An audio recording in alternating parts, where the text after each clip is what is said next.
جی جی سر جی ایک آخری بات کرنا چاہتا ہوں، یہ مریم کو پروٹوکول کس بیسس پر مل رہا ہے؟ یہ اس کے پاس کوئی عہدہ نہیں ہے، اس کے پاس کسی قسم کا کچھ نہیں ہے، یہ اس کے وہ پولیس اور یہ سیکیورٹی کس بیسس پہ مل رہی ہے؟ کچھ پتا ہے دیکھیں نا آپ کو؟ سر، ان کے چاچو جو ہیں وہ ان کے وزیر اعظم ہیں، ان کے ابو جو ہیں وہ سابق وزیر اعظم ہیں، اور پھر ہوں بقول آپ کے ان کو ساری سپورٹ جو ہے وہ ہمارے اداروں کی طرف سے بھی مل رہی ہے، اور وہ ان کو واپس بھی لانا چاہتے ہیں، تو ظاہر ہے سیکورٹی تو ملے گی نا جی، پھر پروٹوکول تو پھر بلے بلے ہوگی۔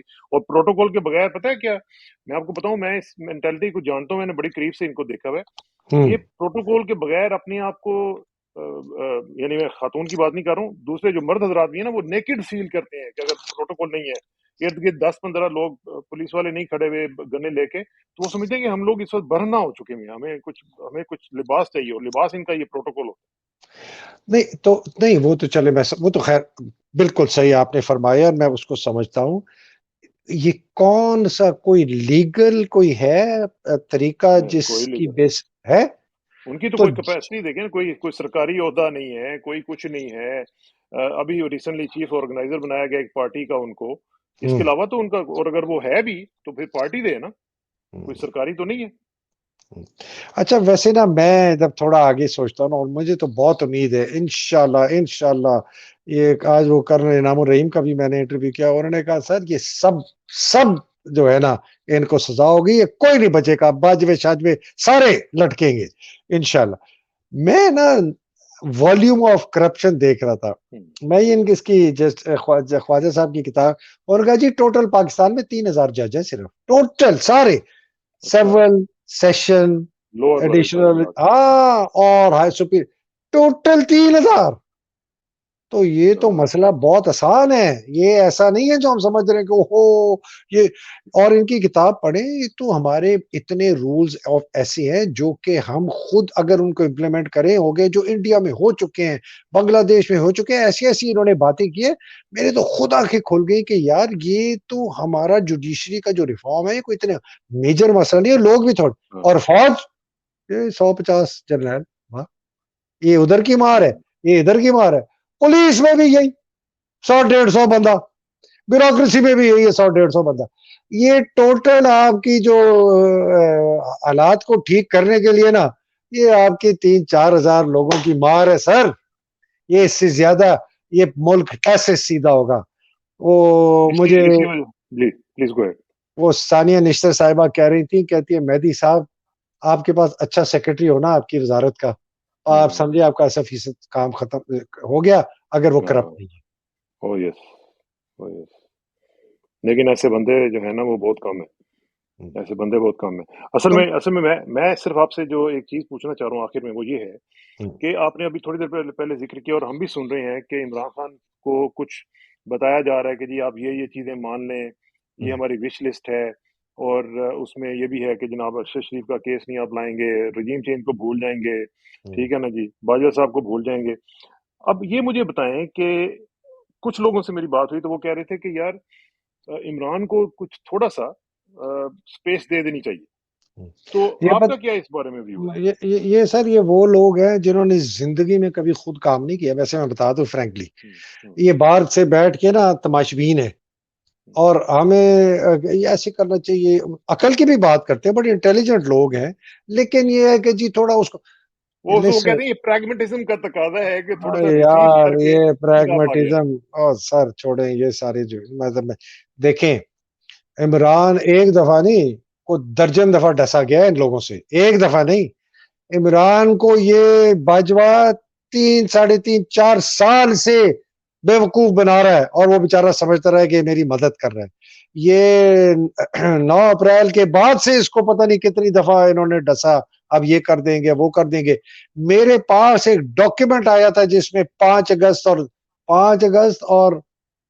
پتہ نہیں 8 اگست یا 15 کا بھول رہا ہوں، ڈیٹس تھی الیکشنز کی، وہ میں نے بڑا وہ خوش ہو کے کہا جی میرے پاس A1 سورس سے الیکشن ہو رہی ہے میں کو جون جولائی میں کہہ گیا، ٹھیک ہے نا، اور بعد میں لوگوں نے کہا او یہ بابا جھوٹ بولتا ہے، دیکھو اس نے یہ کیا کہا تھا، جو میرے پیچھے پڑے گئے نا، تو میں لوگوں سے کہتا ہوں یار ہم تجزیہ کار ہیں، ہمیں ہمارے پاس بھی خبریں ہاں ظاہر آتی ہے، ہیں، ہمیں بھی کوئی دیتا ہی ہے نا تو وہ ہمیں غلط کچھ بھی دیتا ہے، ہمیں کوئی غلط کہہ دیتا ہے، نہیں وہ بڑی زبردست خبر تھی، میں نے کہا یار یہ تو بھائی سر سوال ہی نہیں پیدا ہوتا.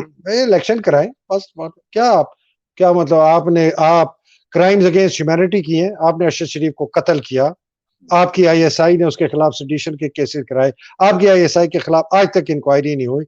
آرڈر دیا باجوہ نے. اس کے بعد ندیم انجم نے فیصل کو کہا. فیصل نے اپنے فہیم رضا کو کہا. فہیم رضا نے آگے کینیا کے اندر نیشنل انٹیلیجنس سروسز جو کینیا ادھر سے لوگوں کو پکڑا. کراچی والے سیکٹر کمانڈر نے سیڈیشن کا کیس اس کے خلاف کروایا. کھوکر جو سیکرٹری منسٹر آف انٹیریئر ہے اس نے سیڈیشن کیسز اس کے خلاف رجسٹر کرنے کا حکم دے دیا. سٹی مجسٹریٹ چانڈیوں نے کہا جی اس کے خلاف کیس کر دو. جہانزیب خٹک جو ایڈوکیٹ جنرل اسلام آباد کا اس نے کہا جی سٹی. پوری ریاست اس کے بندے کے پیچھے پڑ گئی. آپ کہتے ہیں آپ نے اس بندے کو مل کے آپ نے قتل کروایا. آپ کہتے ہیں جی اس کے قتل کو آپ چھوڑ دو. ویسے میں یہ سمجھ رہا تھا, اپنے طور پہ سوچ رہا تھا کہ اگر انہوں نے قتل نہیں کروایا تو پھر یہ ڈیمانڈز میں یہ کیسے عمران سے کہہ سکتے ہیں جی کہ آپ ارشد شریف کی کیس کی بات نہ کریں. بھائی کروایا ہے نا یار. آپ وہ ماسک لے کے جو جا رہا ہے عمران ریاض کرکٹ میچ پہ ارشد شریف کا, اس کو تو آنر کرنا چاہیے کہ یار ہمارا ایک صحافی بیچارہ شہید ہوا ہے اور لوگ اس کے میں آ رہے ہیں. نہیں, آپ اس دن پریس کانفرنس کرتے ہیں جس دن اس کا جنازہ ہے اور پریس کانفرنس میں آ کے آپ جھوٹ بکتے ہیں, بکواس کرتے ہیں, ایسی آل فال بکتے ہیں. ایک آئی ایس آئی کا T G I S I, وہ دوسرا جو ابھی کور کمانڈر کراچی ہے بابر افتخار, بیٹھ کے یہ اسرار بھائی یہ نہیں چلے گا. تو کھل گیا ہے. دیکھیں لوگ کہتے ہیں آپ بہت زیادہ لوگوں کو غصہ دلا رہے ہیں. میں کہتا ہوں میں غصہ نہیں دلا رہا ہوں, میں لوگوں کو کہہ رہا ہوں کہ آپ دیکھیں آپ کسی خوش فہمی میں نہ رہیں کہ یہ فوج کے جرنیل جو ہیں یہ ملک کو بچائیں گے. نہیں, یہ اپنی ذات, اپنا پلاٹ, اپنا اقتدار, اپنے بینیفٹس, اپنے پرکس, اپنے پریویلیجز کو بچائیں گے. ورنہ کیسے ہو سکتا ہے کہ ان ڈاکو چور لٹیروں کو یہ سپورٹ کر کے بٹھایا ہوا ہے؟ کیسے ہو سکتا ہے کہ یہ الیکشن نہ ڈیلے کرانے کی کوشش کرے؟ بھائی صاحب یہ کلیئر ہے, this country has been rapid by the military and the corrupt politician, the big businessman and the judiciary. It has been raped for 70 years. یہ ہمیں کوئی شک نہیں ہونا چاہیے. اور جب تک یہ سسٹم ٹوٹے گا نہیں, نہ آپ, نہ میں, نہ ہمارے بچے, نہ ہمارے آگے آنے والی جنریشن, نہ پاکستان کا غریب کی کوئی بات ہی نہیں کرتا. سیاست, یہ الیکشن, وہ 3-2 ججمنٹ, وہ فلانا. غریب پس گیا, مر گیا. آپ یہ احساس کی ایک ڈاکیومنٹری انہوں نے بنائی, آپ دیکھ, میں کل رات دیکھا نا, سوائے ہوئے تھے میرے, میں دیکھ رہا, میں کہ یار وہ غریب کی بات ہی نہیں کرتا. وہ جو ہے جاوید اختر, اس کا آپ نے پچھلی دفعہ ذکر کیا, وہ جا کے انڈیا میں کہہ رہے ہیں مجھے تو پاکستان میں پاورٹی نظر ہی نہیں آئی. مجھے تو نہیں نظر آئی. وہ جتنی پاورٹی وہاں ہے نا, مطلب وہاں تو مکھیوں اور مچھروں کی طرح, جس طرح گلیوں میں یہ گٹر باہر اگل رہے ہوتے ہیں نا, انڈیا میں تو ایسی ہے نا. ہمارے ہاں جو سوسائٹی کی ایک کلیکٹیو سپورٹ ہوتی ہے, ویلفیئر کا جو ہے, سوشل ویلفیئر, وہ بہت زیادہ ہے. لوگ آپس میں میرے مرحوم شہید برادر ان لا پاکستان فلنتھراپی فنڈ کے وائس چیئرمین تھے. پاکستان دنیا کے تیسرے نمبر پر اس وقت ملک تھا جو سب سے زیادہ یہ دیتا تھا, ڈونیشن دیتا تھا. اور پھر خیراتی ادارے بھی ہیں ہمارے بڑے زبردست قسم کے, وہ بھی ہیں. لیکن ایک چیز مجھے ذرا بتائیں کہ اب اس پوری سچویشن میں آج آ کے جو ہم غریب عوام ہیں, ہمارے پاس تو یہ بھی چوائس نہیں ہے کہ ہم اپنے چوکیدار کو فائر کر سکیں, کیونکہ چوکیدار جو ہے وہ ہم پہ حاوی ہو چکا ہوا ہے. تو پھر اس صورتحال میں عوام جو ہے وہ کیا کر سکتی ہے؟ I think ایونچولی آپ کو ہاتھا پائی کرنی پڑے گی چوکیدار سے. خدا وہ گولی مار دے گا. پھر انتظار کرو کہ چھوٹا بھائی پیچھے سے آئے, وہ پکڑے تو اور پکڑے. مطلب کہ ایک چوکیدار ہے اور گھر کے اندر 12-15 لوگ ہیں, 4 مارے جائیں گے, لیکن 9-10 بندے پھر آخر چوکیدار کو پکڑ کے ہتھ کڑیاں پہنا کے بٹھا کے اس کو سزا دیں گے, پھر لٹکائیں گے, پھر اپنے میں سے ایک اچھا چوکیدار لے کے آئیں گے اور اس کو قابو کریں گے اور اپنے آپ کو بھی طاقتور کریں گے. یہ بیسیکلی آپ یہ کہہ رہے ہیں کہ خون جو ہے, خون بہنا بڑا آپ کو نظر آ رہا ہے کہ خون بہے گا؟ مجھے لگ رہا ہے اور مجھے نظر نہیں آ رہا اور کوئی طریقہ نہیں نظر آ رہا ہے بھائی. اور یہ جو اب یہ ڈرامہ ہے نا اس کو یہ اب ختم ہونا چاہیے. میں بڑا افسوس سے کہہ رہا ہوں. میں تو 8-10 مہینے سے کہہ رہا ہوں کہ مت کریں. خونریزی ہوگی, خانہ جنگی ہوگی اور این آر کی ہوگی, کرمنل ہوگا, سیپریٹسٹ ایلیمنٹس آ جائیں گے, سندھی آ جائے گا, بلوچی آ جائے گا, فوج پہ پھوٹ پڑ جائے گی, ہندوستان کے مول ہیں وہ چڑھ پڑیں گے, ٹی ٹی پی آ جائے گی, لسانیت کے لوگ آ جائیں گے. ابھی انہوں نے اسٹوڈنٹس کے جھگڑے کرانے شروع کر دیے قائد اعظم یونیورسٹی میں اور پنجاب میں, ہاں، دونوں یونیورسٹیاں بند ہیں. یہ جو ڈیولپمنٹ ہوئی ہے یہ بڑی خطرہ, بلکہ پنجاب یونیورسٹی میں بھی جی پنجاب جی یونیورسٹی میں بھی جی ہاں جی دونوں جگہ یہ ہاں ساری چیزیں بتا رہی ہیں کہ یہ چاہ رہے ہیں کہ ایسا حالات. دیکھیں نا یوتھ ہے نا عمران کی سپورٹ, تو یہ یوتھ کے اندر اب جھگڑا کرا دو اور جناب ایسی کی تیسی کر دو. تو یہ سارا یہ ہر جگہ سے بند کر رہے ہیں. اور اگر یہ ہر طرح سے بند کر دیا تو جہاز جو جس طرح ضیاء کا جہاز پھٹا تھا نا, ان کے بھی جہاز اور گاڑیاں اور گھر پھٹیں گے, یہ میں بتا دوں. تو اس اگر سے آپ بہتر نہیں. جی ہوں، جی جی جی جی پلیز. G please. میں یہ کہہ رہا ہوں کہ اس سے بہتر نہیں ہے کہ یہ جو وہ جہاز پٹنے والا جو واقعہ ہے اس سے شارٹ آف اٹ اگر یہ پریشر کوکر کو تھوڑا سا ریسٹ دے کے اس کو نکال دیں پریشر پریشر کوکر کو اور ریلیز الیکشن کریں, کروا دیں. الیکشن کروا الیکشن دیں. کرائیں اور اس کے بعد دیکھیں, اس کے بعد ریفارم کرنا تو ناگزیر ہے. آپ اس 6.5 لاکھ فوج, اس بے لگام بے قابو آرمی چیف کی طاقت کی اجازت نہیں دے سکتے. عمران 100% سیٹیں بھی لے کے آ جائے, یہ پھر بھی اس کی ایسی کی تیسی کر دیں گے. آپ کو پورا ڈیفائن کرنا ہے اسرار بھائی. ایز اے کنسلٹنٹ میرا سب سے بڑا کام یہ ہوتا تھا کہ آپ کا مقاصد کیا ہے. ہاں, ڈیفائن یور آبجیکٹیوز. جب آپ اپنے آبجیکٹیو ڈیفائن کریں گے, اس آبجیکٹیوز کو حاصل کرنے کے لیے آپ نے اپنا انتظامی ڈھانچہ بنانا ہے. پھر انتظامی ڈھانچے میں آپ نے بتانا ہے کہ مجھے اس کے لیے کس قسم کے لوگ چاہیے, مجھے کس قسم کی ریسورسز چاہیے, مجھے کس قسم کی ٹیکنالوجی چاہیے, مجھے کس قسم کے اکوپمنٹ مشینری وغیرہ چاہیے. ٹھیک ہے نا یہ. لیکن سب سے پہلے آپ کو ہمیں تعین پھر سے کرنا ہے کہ ہمارے دفاعی اور سیکیورٹی مقاصد کیا ہیں جس کی وجہ سے ہمیں فوج چاہیے.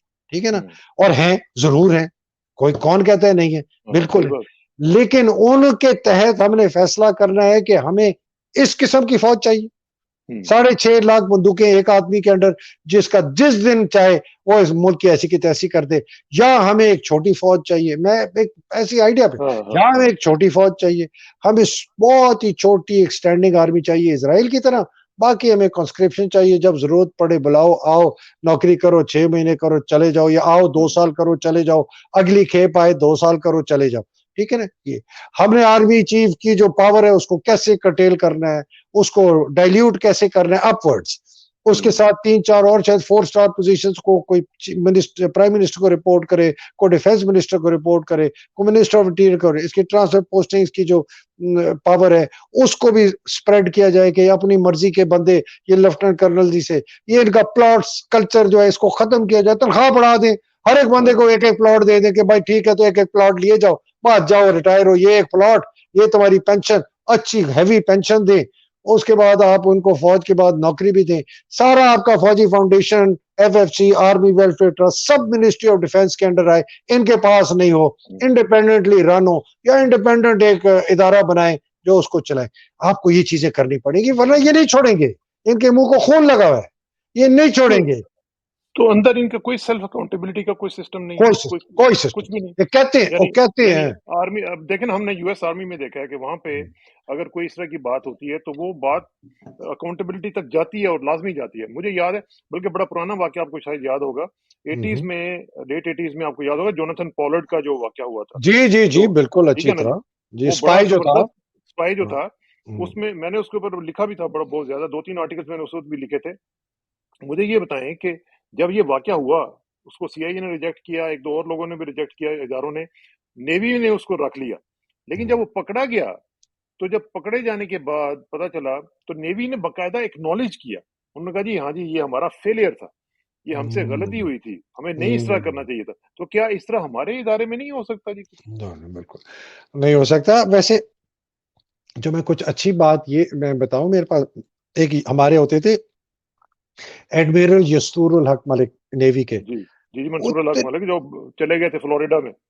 جو ان کی میں نے اتنی تعریفیں سنتا ہوں کہ پتہ نہیں آپ ان کو جانتے ہیں کہ نہیں.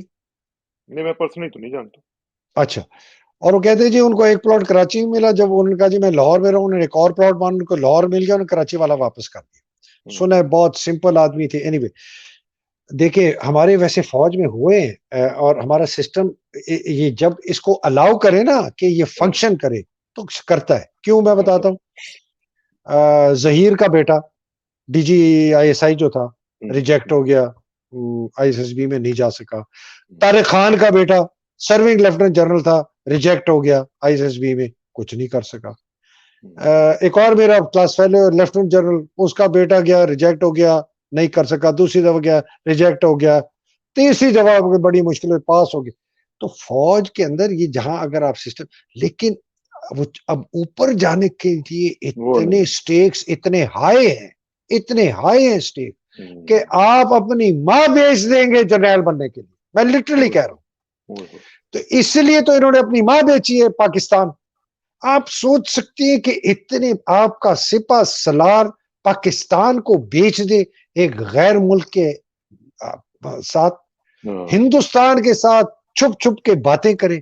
پاکستان کا سب سے بڑا دشمن انڈیا کا مول حسین حقانی امریکہ میں بیٹھا, آپ اس کے ساتھ آپ الحاق کرتے ہیں باجوہ. نہیں لوگ یہ بھول جاتے ہیں, کہتے ہیں آپ بار بار یہ باتیں کریں. میں نے کہا کہ بھولتے کیوں ہو کہ کیا ان لوگوں نے. انہوں نے ارشد شریف کو قتل کیا, اعظم سوادی کو ٹارچر کیا, گل کو ٹارچر کیا, عمران خان کے خلاف اسیسینیشن اٹیمپٹ کی, اس کو ایف آئی آر بھی رجسٹر نہیں کرا سکتا, نواز شریف کو نکالا, مریم. یار میں حیران ہوں کہ یہ لوگ سمجھتے کیوں نہیں ہے سار بھائی, جو ابھی تک اس پتہ نہیں کس غوار میں یہ فوج ہے جی, اور بلڈ از گرین. او کیا بلڈ از گرین, چوس گئے. اور بلڈ گرین شاید اس لیے کہ تم نے جو ہمارے جھنڈے کا ہرا رنگ تھا نا وہ سارا چوس لیا ہے, تو اس لیے شاید تم گرین ہو گئے. اللہ تعالیٰ خیر کرے. حیدر بھائی آپ کا بہت بہت شکریہ. بہت ہی دل بہت بھاری ہو جاتا ہے, بوجھل ہو جاتا ہے یہ ساری سچویشن دیکھ کے, لیکن بہرحال ہم نے سروائیو کرنا ہے, اور ہمیں حکم ہے کہ ہم اپنا جو کلمہ جہاد ہے وہ بولتے رہیں, اور جابر سلطان کے سامنے کلمہ جہاد کہنا ہی سب سے بڑا جہاد ہے.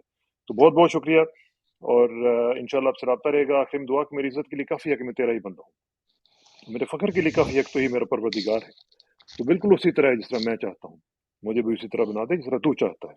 پردم بتوائے خیش رہا تو دانی حساب کم و بیش رہا. مجھے اشراق ثانہ کو حیدر مہدی صاحب کے ساتھ اجازت دیجیے, جلدی ملاقات ہوگی انشاءاللہ. اللہ حافظ.